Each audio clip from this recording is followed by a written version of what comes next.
ఆమేన్.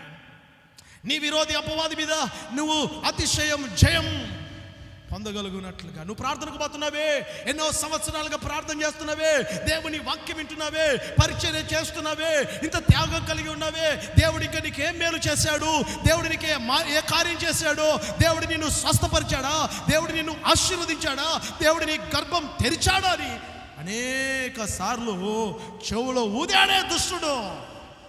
ప్రార్థన మానేయ్, మందిరాన్ని మానేయ్, వాక్యాన్ని మానేయ్, దేవుడిని విడిచిపెట్టు, నీ సొంత ఆలోచన చేసుకో, వాళ్ళ మాటలు విను, వీళ్ళ మాటలు విను, ఇటుపో అటుపో అని ప్రేరేపించాడే ఆ దుష్టుడు సాతానుడు మన విరోధి మీద అతిశయించే రోజు ఒకటి వస్తుంది. దేవునికి స్తోత్ర. ఆడు సిగ్గుపడతాడు మనకు ఆలోచన ఇచ్చినందుకు, వాడు సిగ్గుపడతాడు ప్రేరేపణలు ఇచ్చినందుకు. ఎందుకో తెలుసా? నీ దేవుని నువ్వు విడవలేదు గనక, నీ దేవుని నువ్వు మరవలేదు గనక, పరిస్థితుల వైపు చూసి దేవునికి దూరం అవ్వలేదు గనక, దేవుని సన్నిధికి నమ్మకంగా వస్తున్నావు గనక, దేవుని స్థలం పట్టు విడక ప్రార్థిస్తున్నావు గనక, సేవకుల ద్వారా ఇచ్చిన వాక్యాన్ని నువ్వు నమ్ముతున్నావు గనక, వాక్యాన్ని బట్టి ఆనందంగా దేవుని స్తుతిస్తున్నావు గనక నీ జీవితంలో దేవుడు కార్యాలు చేయబోతున్నాడు. స్తోత్రం.